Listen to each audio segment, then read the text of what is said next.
Welcome to our webcast, What's New in the EMS Platform Winter 2017 release. I'm Larry Goldman, Director of Product Marketing. Joining me today are Thomas Allen, Senior Product Manager, Matt James, Product Manager, and Harleen Stevenson, Product Manager. A couple quick housekeeping items. We're using a new tool this time, but it works relatively the same way. We've muted your lines during the webcast, but we find that your questions are very important to being able to really get out a lot of information. So at any time during the webcast, you'll see a little box that says Q&A, not the chat box, but the Q&A box. If you would go into there, put your question in. We've saved some time at the end where we'll open up to these questions.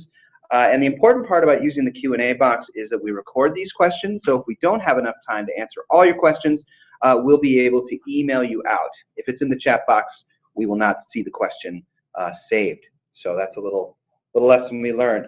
Also, we are recording this, and you will receive an email tomorrow with a link to the recording that you can watch again if you wish to watch parts of it, or you can share with your colleagues. Quick overview of what we want to cover today. We'll probably take the hour with Q&A involved because there's a lot to cover. We're going to start with a quick update review of all that we did in 2017. There were a lot of very important new features and items, and we want to give them a quick overview to build some context about some of the new features. We will go into 3 different use cases. The first, integrating G Suite for Education and Google Calendar with EMS. The second, we're going to talk about a collection of changes that we've introduced around academic planning. And finally, we'll do a deeper investigation of EMS for Outlook and the collection of updates that we've done in the past 3 or 4 months. We'll finish up with the considerations around doing this upgrade to version 44.1 update 20, and we'll, as I said, open up for some Q&A.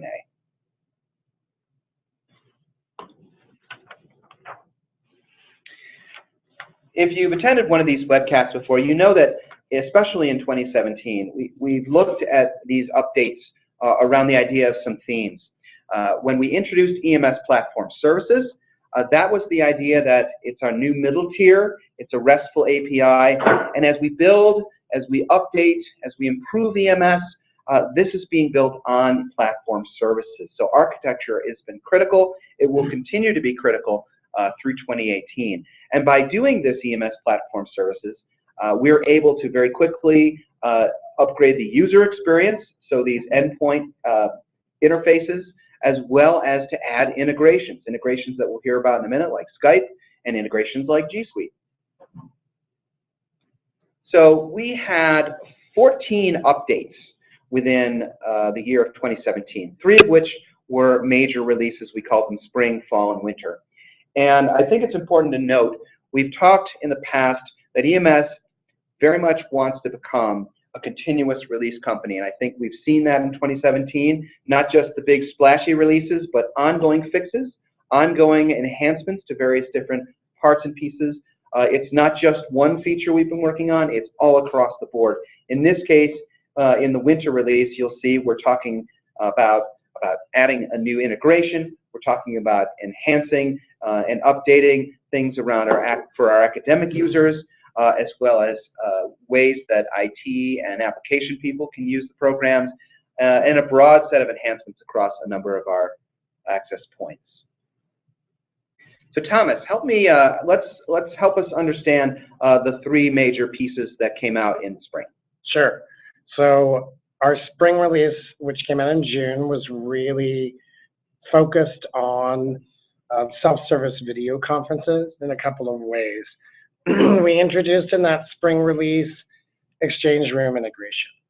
So we've seen a lot amongst our customers with third-party video conference and other systems utilizing Microsoft Exchange as a way of getting information about video conferences and appointments.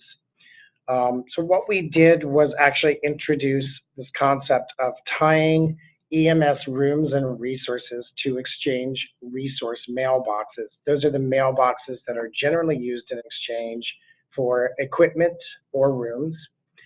The idea is that users working in web app or mobile app, for instance, can simply work in EMS, book a space, so a conference room, for example, and that conference room is configured to point to the resource mailbox for something like a Polycom video conference device. User doesn't know anything about that. When they go into the room, all they care about is that they have the room, they've invited people, they go into the room, and they have the option on a panel in the room to simply click to join button on a panel device. So it's really self-service video conference, no management on the back end. We're using Microsoft Exchange as a sort of integration bridge in this case. It pushes one way from EMS to Exchange and books those third-party products.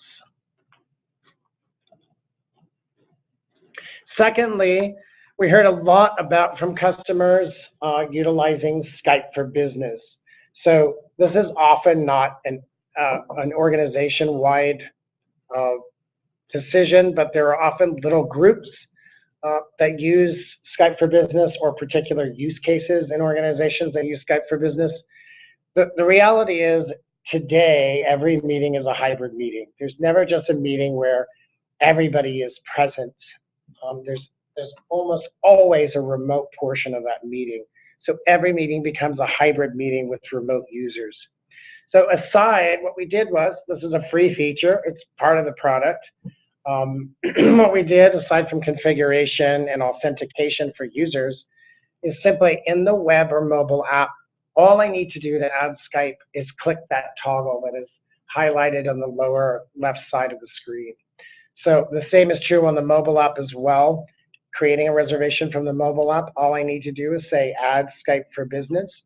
On the mobile app, once a meeting is created, you can actually click to join Skype directly from the mobile app itself. So very, very simple from an everyday user perspective to add Skype and utilize Skype for Business with EMS. But lastly, we did some enhancements to our EMS Room Sign app.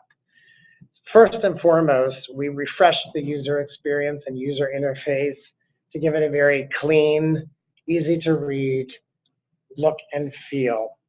Secondly, we added the ability to do a vertical room sign, which was a big request, particularly in higher ed customers, which is showing here, to actually have a room card display that displays what's going on in a particular space. Depending on the configuration, of course, there may not even be options to do anything from the room sign. It can be purely just a display device of the events happening in that space for that day. Customization options got easier. So on the profile level in the EMS Room Sign app, it's very, very easy to change that background image and the logo. It's a simple parameter setting for both of them. In addition to that, you can actually customize it to a very specific degree, or customize it entirely by editing the CSS for the Room Sign app. So that is on the server level. When you deploy the Room Sign, if you wanted all of your fonts to be different or a larger size for ADA compliance, for example, you could absolutely do that through the CSS customization. But that would be a global setting for the Room Sign app. Thanks, Larry. All right, thanks. In the fall, we had two major updates. The first was an update to the interface and architecture of the EMS for Microsoft Outlook add-in, and essentially to help more easily book spaces and services. This was a complete overhaul. We updated the look and feel so that it's very much a native look and feel for Outlook. We simplified the workflows. We enhanced the schedule view and attendee management abilities. We added service enhancements, which was a big request for Outlook. And we now do a much better job of supporting visitor management. So these were all updates in this fall, and then later on in this session, we will talk about that as well as some of the even more recent updates that we've done for this version of Microsoft Outlook add-in. We also did a full redesign of our EMS Kiosk app to support on-the-spot booking. This includes a more prominent visual display like you see here, much simpler for the everyday user to come in and do whatever it is they wish to do, whether they're, they tap in with their badge or their student ID to get their reservations. If they want to look at what events are going on the floor or the building, if they're trying to locate somebody using floor maps. All of those things were updated and enhanced. There are more configurations and views available, and just like with the room sign, as Thomas mentioned, it's easier to customize for your particular brand and identity.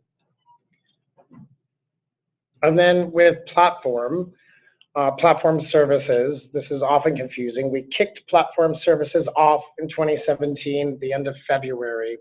The initial release was really to get up to speed and to interface with the EMS mobile app entirely.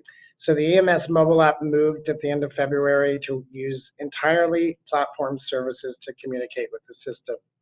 So platform services is really twofold.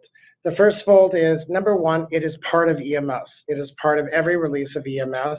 I shouldn't say every, because then there will be a release where there's no update. But generally, you can count on a release to platform services in every release that we do.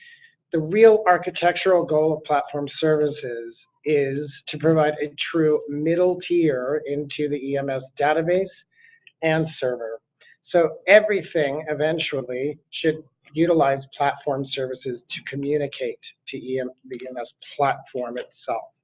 So the ability in February for customers to actually create their own custom mobile app or custom web app was there.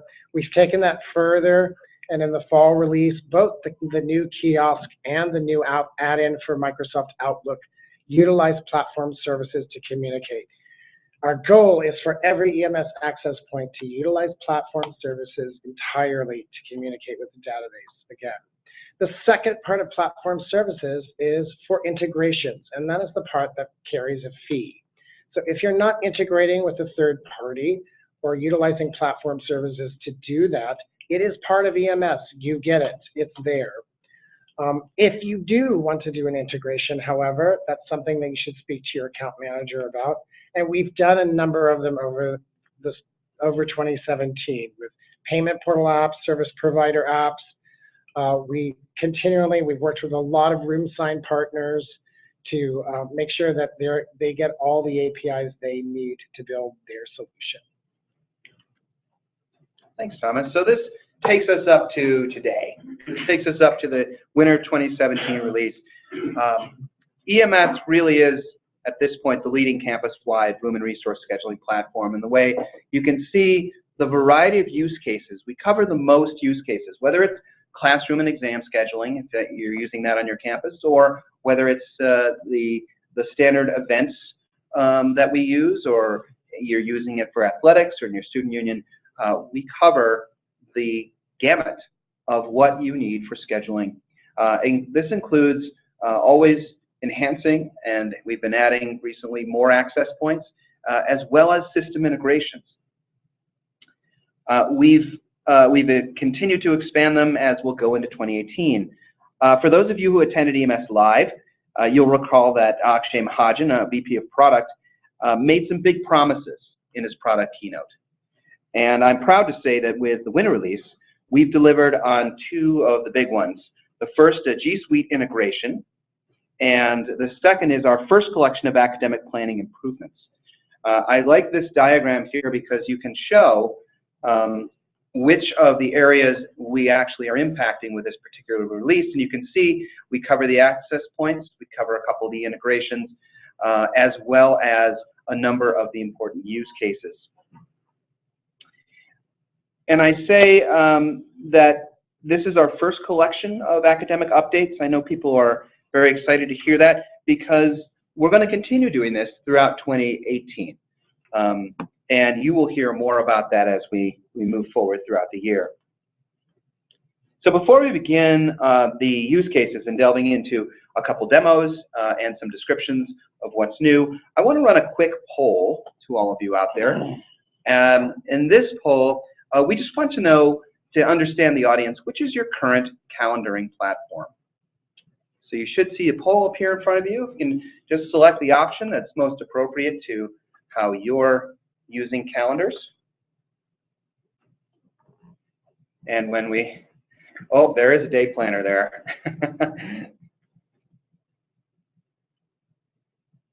All right, let this go for a minute or so.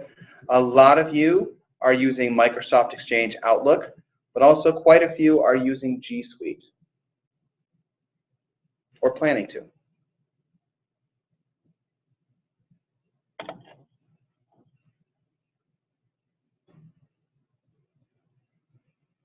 All right, just a couple more seconds here. Don't have to vote, but if you want to, that's great. I'm going to show you the results. We're at about 30% using G Suite, about 60% on Microsoft Exchange Outlook, another 6% using both. So that's a really good spread, and I think that we're going to, in this presentation, have some good information for all of you. So with that, I want to talk about our first use case, which is using EMS with Google Calendar, and to help us do that is our Google G Suite integration product manager, Harleen Stevenson. Harleen.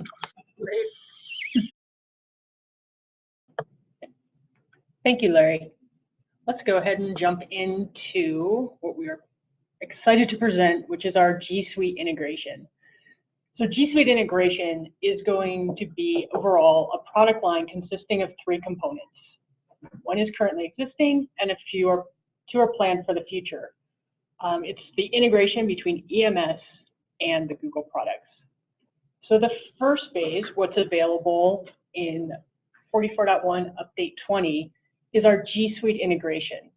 So that is going from your EMS access point of web app or mobile app, going through platform services and populating that information onto the Google user calendar, including the room information. We'll be following this shortly with EMS for Google Calendar. So building off of Google Calendar integration, but allowing users to create the room reservation from their Google user calendar. And then following up shortly after that with Google Room integration. So allowing the integration of Google Room Calendar to include third-party room integrations, either from the EMS access point or when originating from a Google user calendar. So what is our Google Calendar integration? So when you're starting from either EMS web app or EMS mobile app, you'll be able to view the attendee information in line with the room availability. So ensuring that you are creating a meeting that is going to get the right people in the right space at the right time. And then from that reservation created in EMS, for hosts, it will push to their Google Calendar. And for attendees, they will receive both an email and have the meeting populate on their calendar as well. Any changes that are made, to the reservation through web app, desktop client, or mobile app will then be populated to their calendars as well. So why choose Google Calendar integration? This is EMS's journey to support G Suite integration and really supporting your organization's choice in the calendaring platform. You are making a choice as to what your dedicated calendar solution is, and now EMS is supporting that choice as well. So again, choosing the right space at the right time for the right people, and then having that populate both in EMS and also in your Google Calendar so that you can see your entire day's schedule, not just what is in EMS as you are going throughout your day. So what are the specific features that we have added as part of Google Calendar integration? We made a deliberate choice as we roll out Google Calendar integration to have parity with the existing features in Exchange. So Google Calendar integration is similar to Exchange integration. So if you are looking for a person, we are pulling the person's availability from their Google user calendar. Those bookings are then added to both the hosts and attendees' Google calendars. And again, we are sending invitations to the attendees so that they can be informed about the meetings that they have been invited to.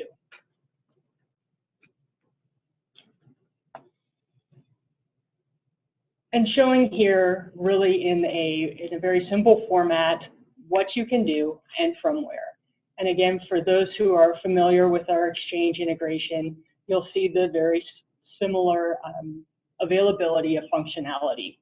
So web app and mobile app, you can create, you can edit, you can cancel, and manage and view attendee availability. Once that reservation has been created through EMS, through desktop client, you can edit the reservation and cancel the reservation, and all of those will remain, any changes, modifications will remain in sync with the Google user calendar.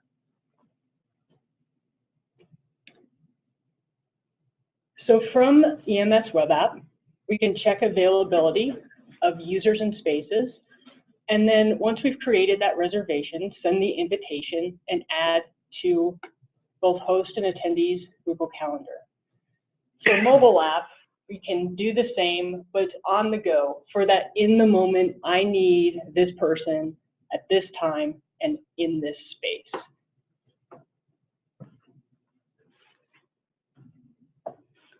So let's jump into a demo of our Google Calendar integration.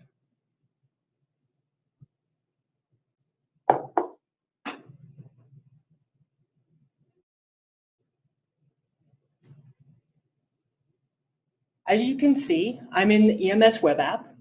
I'm going to book a meeting space.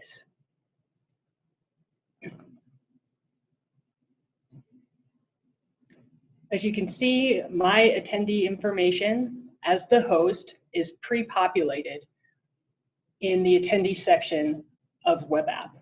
This information is being pulled from my Google Calendar. I have nothing scheduled for today other than spending time with you great folks. So, and as you can see here, we have the availability legend, both free and busy. Let's take a look into the future, and I want to schedule a meeting with Thomas Allen and Matt James. Let me choose tomorrow, and I'm going to search for Thomas. And as you can see, this has pulled up Thomas Allen, and this is his EMS G Suite account. I'll add him as an attendee, and I'm also going to add Matt James. And now you can see our availability,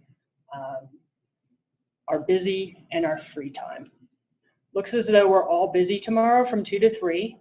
And I really only need a half an hour of everyone's time. So let me just change my meeting time from 3:30 to 4. We're all available. And now let me find a room. So as you can see, in line with attendee and available space, I'm going to choose our Lyman conference room.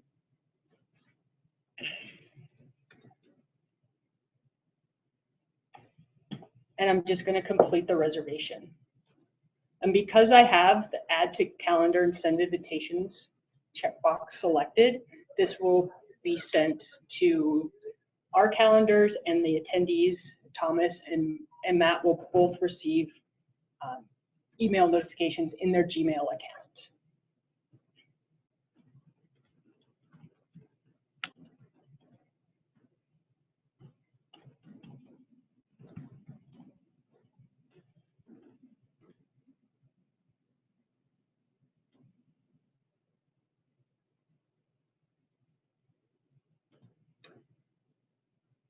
Okay. So the reservation has been created, and that's great. That's in EMS.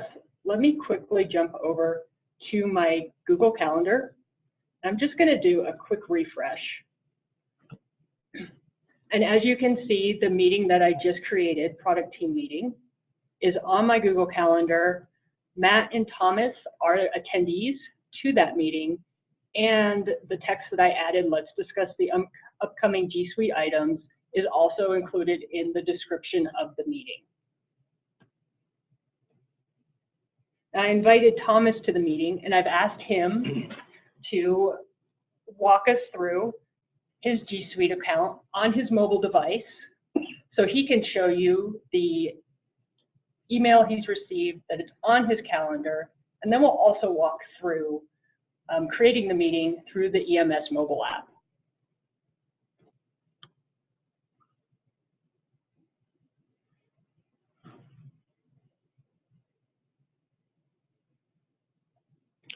So you can see that I have a notification in my Gmail app, on my mobile phone.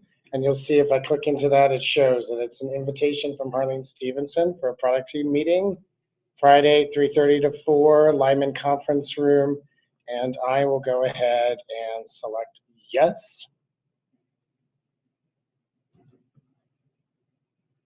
When I did that, it actually automatically launched my Google Calendar app on my mobile phone as well, showing it directly in my schedule for tomorrow. We have a lot of meetings tomorrow with the product team, it looks like. And just to show you while I'm here, if I wanted to actually book from the EMS mobile app, I'll create a new meeting at EMS. And I know that Harleen is in early. I'll set the date for tomorrow. 8 o'clock, I don't think I need all day long, so we'll make that till 9 a.m. And I'll take Mount Everest Conference Room. And let me just search for Harleen. There she is. You'll notice that I have a green check mark, which shows that she is available at that time. So that availability is also coming from her Google Calendar directly through this integration. I'll select Harleen and go ahead and create that reservation. And we're done. So I'll pass it back to Harleen now. Thanks, Thomas. And let me just quickly show you that that meeting does indeed appear on my Google Calendar.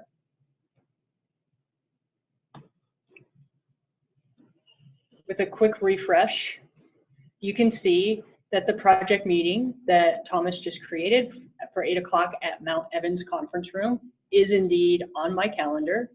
I can quickly just come in here. The host is Thomas Allen. I will go ahead and accept the meeting, save.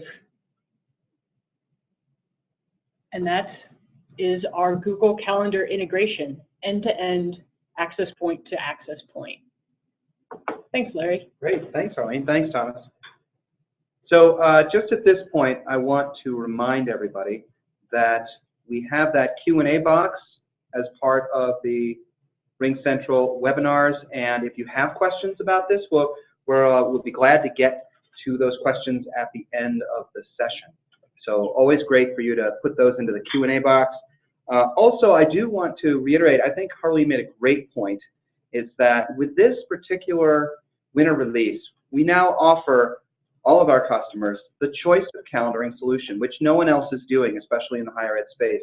So if you are a G Suite for Education customer, and that's how you operate, we're there with you now. If you are the Exchange Outlook people that we saw in the poll there, we've been with you. And I think that coming up after a quick discussion around academic planning, we're going to show you a great reason why it's important to take a good look at our EMS for Outlook add-in. So with that, let's move into a discussion around academic planning enhancements with Matt James. Matt? Hi, Larry. So if you had been at the conference or watched any of our presentations last year, you would know we were coming out with some enhancements around academic planning in EMS Campus specifically for the winter release. So I'm going to talk a little bit about what we did with that. Important thing to emphasize is that don't think that this is the end of our enhancements to the academic planning suite or campus. This is really the beginning. So I'm going to tell you about what we did in December and then also give you a little preview of what we're doing in the January release later this month. So the first thing is that our senior developer, the person who created Campus originally, really designed the whole system. We had him go back and refactor the code that's being used to synchronize and publish courses within EMS Campus. So we've done that and optimized the sort procedures to give you better performance. Given that, of course, we don't have your student information system data to work with, we can't quantify what the improvement will look like in your environment, but we do expect it to be noticeable for you, particularly for the larger schools with lots of courses, and would definitely be interested to hear feedback from you guys on that. But the improvements are going to affect the initial synchronization of courses, publishing of those courses, and then the ongoing auto-sync process. So ultimately allowing you to decrease that interval that you use to set auto-sync. The next one is specific to the optimization process, but for those of you that do optimize or have looked at it previously, you'll remember that after you run an optimization scenario and you get the results screen or the results of the optimizer, it was a fairly plain interface, didn't give you a lot of functionality.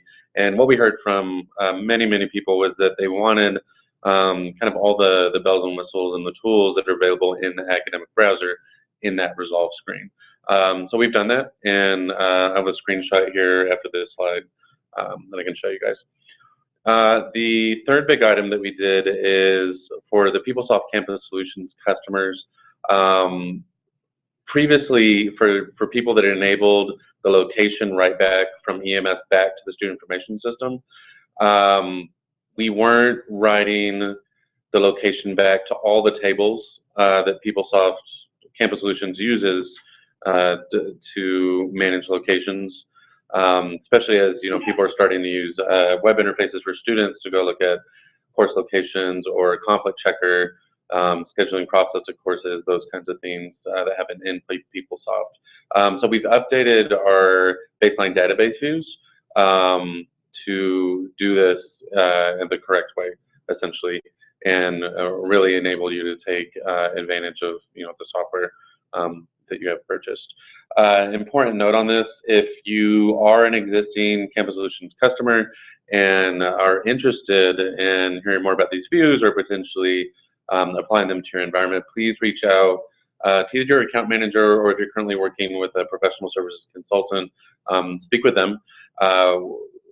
Our concern is just that for existing customers, we want to review your existing views very carefully because we don't want to break any existing customizations or modifications that either we may have done or you might have done during your implementation or after the implementation. So yeah, we would love to hear from you if that's something you're interested in.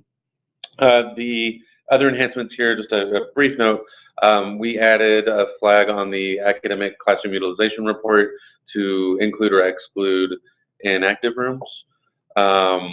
And then there's a couple other things that I think you guys will be excited about that Thomas will talk about a little bit later in the desktop client. And then go to the next screen here. This is a preview of what the results screen in the optimizer now looks like. So you'll see there we have the results grouped by instructor. We've expanded Winnie Newland's courses to see her too there. And then in the bottom right corner, a preview of what the filtering function would look like, in this case on the course types specifically. Oh yeah. So that's what we've done as of the winter release in Update 20. In Update 21, the next big feature that we're going to release for academic planning is going to be the ability to set multiple building preferences on your academic units and the courses within those units. So right now you can set one building preference and then room preferences within that on the course level at least. So what we're going to do is give you the ability to set up to 3 buildings as a preference and have them ranked in priority order. So I want my classes to be in the physics building first and foremost. If that's not available, then we'll use the biology building. If that's not available, then we'll use natural sciences perhaps. So that'll help you with optimization, especially at the larger institutions or for folks that are maybe interested in doing it but don't necessarily, want to go through and set preferences for features, instructors, etc. Thanks, Matt. So for those of you who have answered in the poll that you submitted to Outlook and Exchange, we have some very good news for you.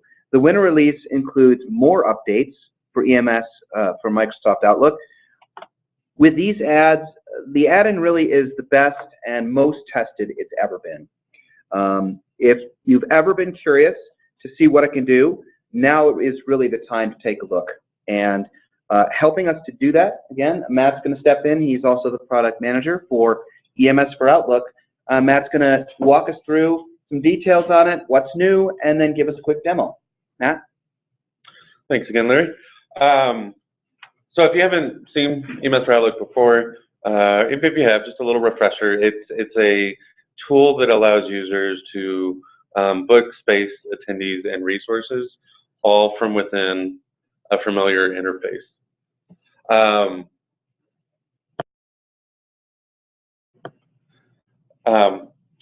So really taking this familiar interface for users and allowing them to do their booking from within that interface. Reducing context switching is ultimately increasing productivity, helping people get more done with less time. If we go to the next screen. Some folks may book, not your classrooms, of course, but things like departmental conference rooms, meeting rooms that are used within staff or faculty offices, things like that. Many people book those just in native Exchange, which in some cases is fine, but EMS for Outlook allows you to really go above and beyond that and take advantage of things like the EMS booking rules and filtering options available within the EMS platform. Also, the ability to book things like AV equipment, catering, do visitor management, and doing that all through one interface. Ultimately, of course, all this data is being stored in your EMS database, which you can then run utilization and your statistical reports on. So as of the winter release, we've added, it's not listed here, but we did add Exchange room integration to the latest EMS for Outlook product. It had been in the old one previously.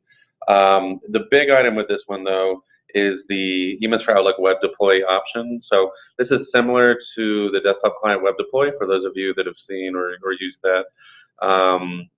Essentially, it's allowing your server administrator to install a service out on the application server.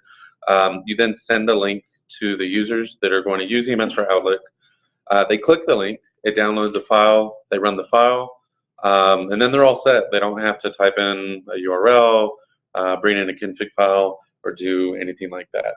And then the great thing is going forward, anytime there are additional updates, it just has to be updated on the server, and then it pushes out to the users automatically without having to push out to the individual user machines or somebody having to physically go to every user, uninstall and reinstall the application. So this is a preview of what the web deploy screen looks like. It will work for both 32 and 64-bit versions of Office and detect that automatically. It does not require that the user have administrative rights, and really provides a great user experience and eliminates some of those headaches around provisioning and managing the software for your users. The last major feature that we added here for EMS for Outlook in the winter release is the ability to set user defaults from within the add-in itself. So previously, EMS for Outlook did honor the template personalization settings. However, they had to be configured within the web app. So now we've added the ability for the user to do it from within EMS for Outlook. That, of course, is saved to the database and then would apply if that user then goes to either the web app or the mobile app as well. So on that note, I'm just going to give you guys a brief demo here. I'm going to show you what the default screen looks like and then walk through a couple of booking scenarios, managing visitors, and solving a conflict.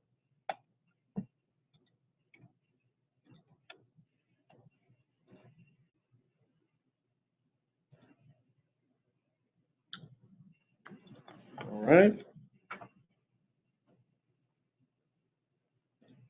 So first thing I'm going to do is start a new meeting, invite Larry. If I have my Skype add-in, I can add a Skype meeting to this as well. And with our Skype integration, the Skype info is going to be stored in EMS.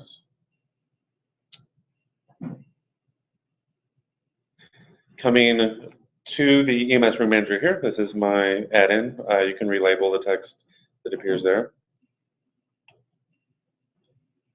As of the fall release, we did have the ability to do attendee management from here on the schedule view. So I can add Thomas. I can also make him optional as well. So I can use this tool to find a room that's available when my attendees are available. Once I select a room, I can come to my Services tab. This is the visitor management piece. In this case, my category happens to be called attendee, but of course, this would be whatever you have labeled it if you're using that feature. So if you wanted to have your front desk at your building print visitor badges for attendees or do check-in or anything like that, that's what this would be for. We can, of course, also add AV equipment, catering, etc., if you're using those things at your institution.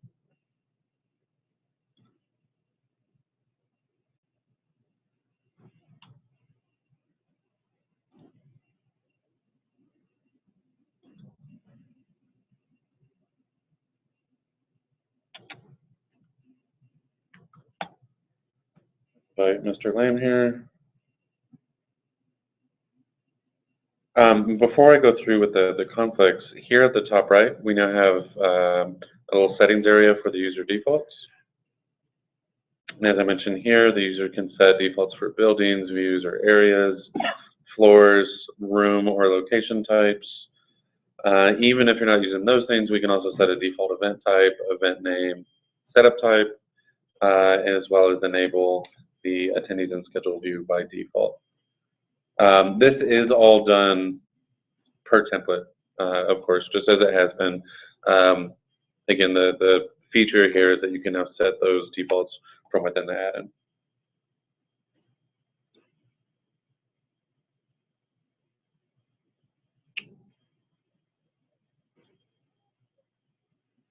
So I'm going to do a daily meeting. I'm going to create a conflict.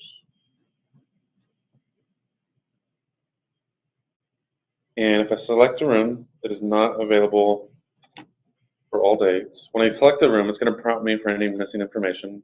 And then it'll walk me through this conflict resolution process. So really, it's called conflict resolution, but really it's conflict prevention more than anything. We're preventing the user from creating a conflict to begin with. And that is the new EMS for Outlook. Turn it back over to you, Larry. Great. Thanks, Matt. Thank you. Yeah.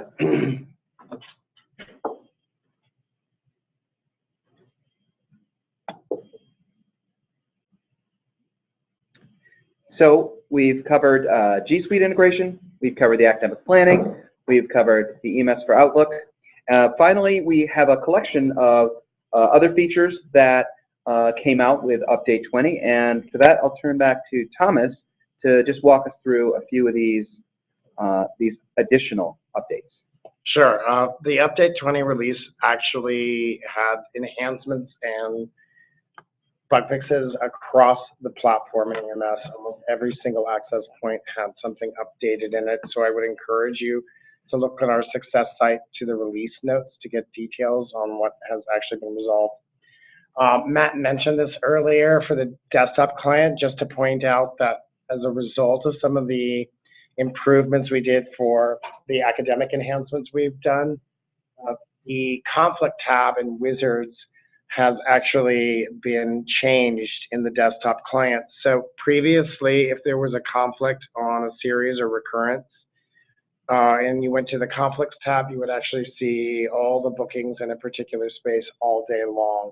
Now, when that happens, when you go to the conflicts tab, you only see the conflicts. So you can take action on them or resolve them more quickly.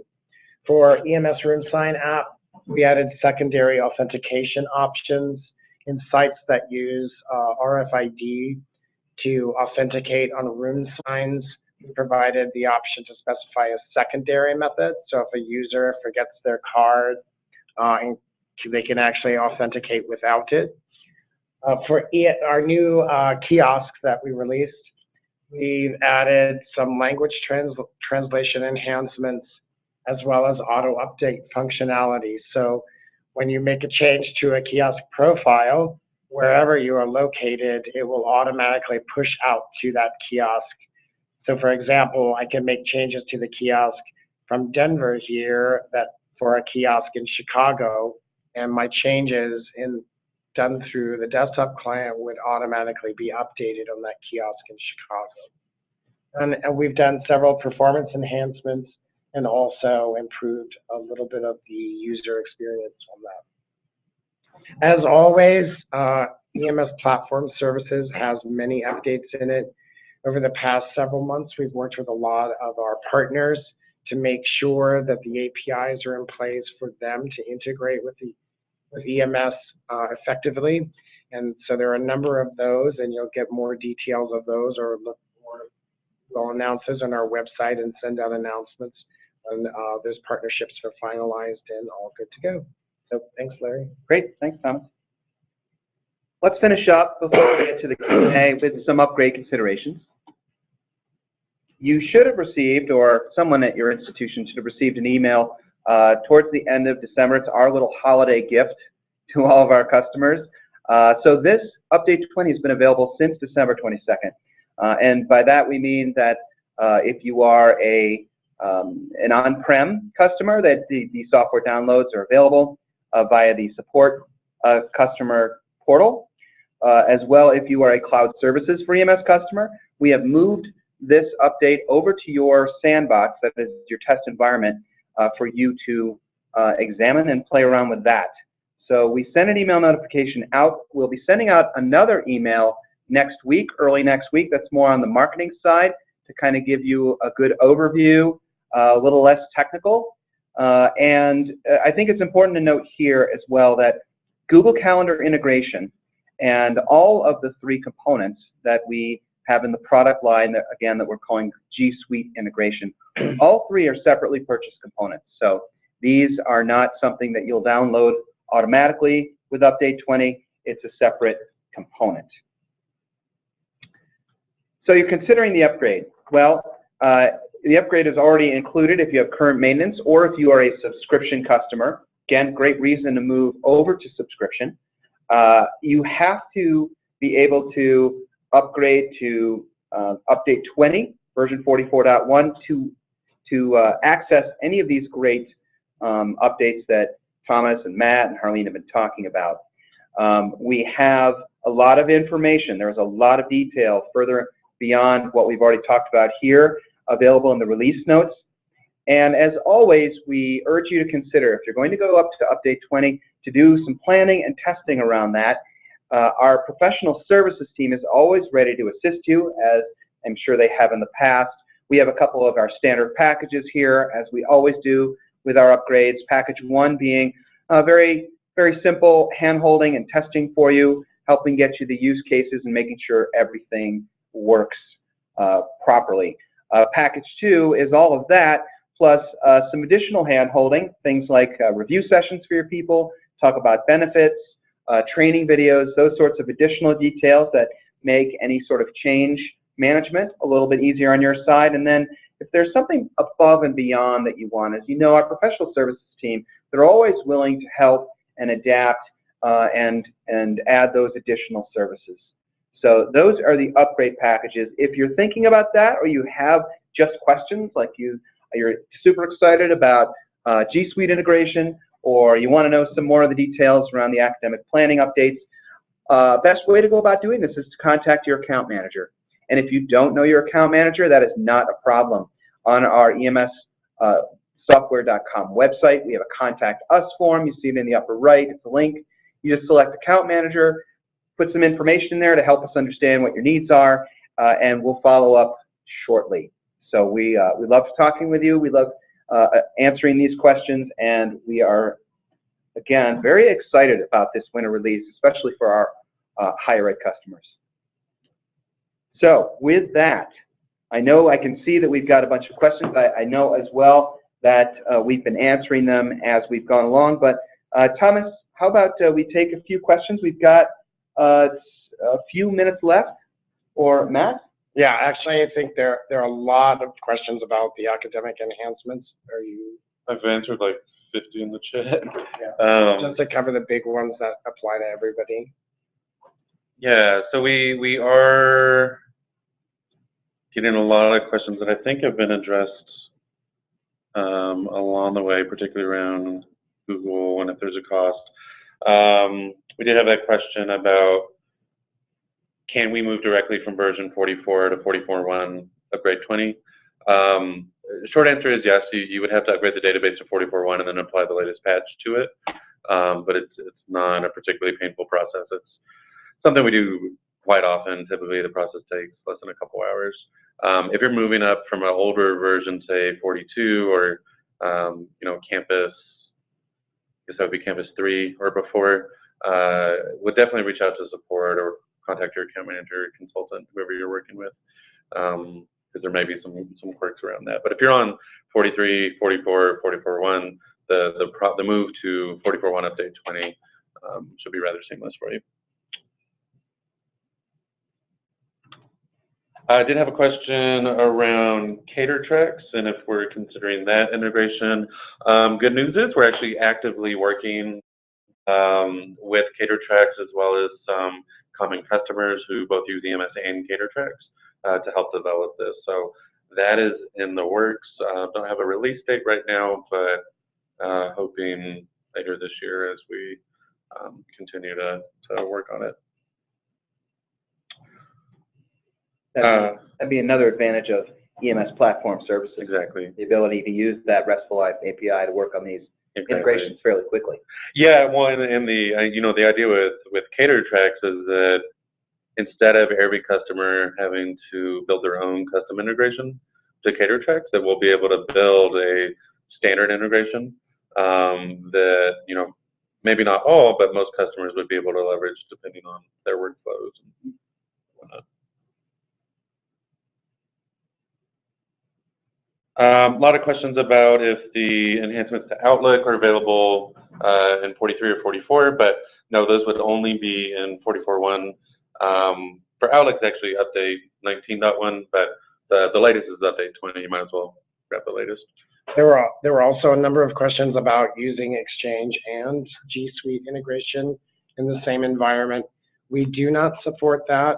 What we're trying to understand before we even go down that path is really what the cases are for that, what that would look like. We do understand, particularly there are a number of campuses that have faculty or staff on Exchange and students on Google. We do understand that, we're aware of it, but we want to explore that more before we make a commitment on when we would actually support two calendaring environments in one EMS installation.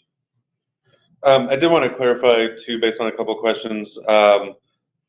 When I mentioned that we would want to do a review of your views before upgrading, that is only for customers that are looking to adopt the new PeopleSoft views, the full location right back. If you're not looking to add that functionality, or you're not a PeopleSoft Campus Solutions customer, review of your database views is not necessary to go through your upgrade. Let's see, there's somebody asked for clarification around Master Calendar. We are working on accessibility on the application, so things like adding what's it called, the alt text on all the images, making sure that's there, making sure that the application can be used strictly with a keyboard, making sure Screen readers work with the various calendars. There's I think what is it, like a 10-page document that the developers are working through right now to finish that up. So we'll make sure to have all that documented in the release notes.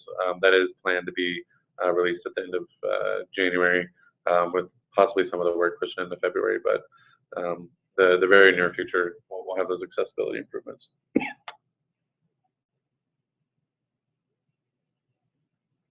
Somebody had a question about Workday.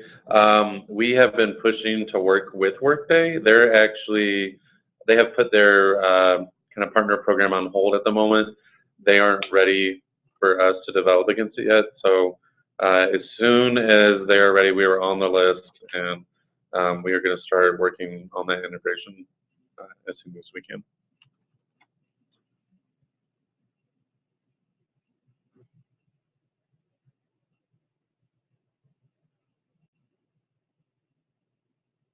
Somebody's asking how to update. You would most likely have to work with your IT contact or server admins to do that. The files are all available on our downloads page within the support portal for the technical contacts. If you're having trouble getting to that site or reaching somebody in your organization that has access to it, you can reach out to our support team to do that. There will be Anonymous asked about more detail about the PeopleSoft write back. If you want to contact me, I can send it to you. It should be on the website. I just don't know where offhand, so we can get that information to you. But if you want to email me, it's matt.james@emssoftware.com. If you are looking to upgrade, if you haven't done it before, highly would recommend working with a consultant. If you're able to do it on your own, you can definitely do that, but of course always recommend doing an upgrade in a test environment first, so that you can work through any potential issues before you apply to production. Great. All right. And with that note. Yeah. Thanks, Matt. Thanks, Thomas and Harleen. We've reached our allotted time. If you have a question that we have not answered, either during this webcast in real time, we will be able to send you an email. We want to make sure that all of your questions are answered. So I just want to express my thanks again to the team here. I think great job, great demos, and I want to thank you for your attention and your interest. So look for more news from us. Beginning of next week, we'll be sending out some emails. We're also going to be updating our online docs section, which should make that a lot easier and more applicable for you. And so look for those in the next few days, as well as an email that will have the link to the recorded version of this webcast. So that concludes our webcast. Everyone, have an excellent day.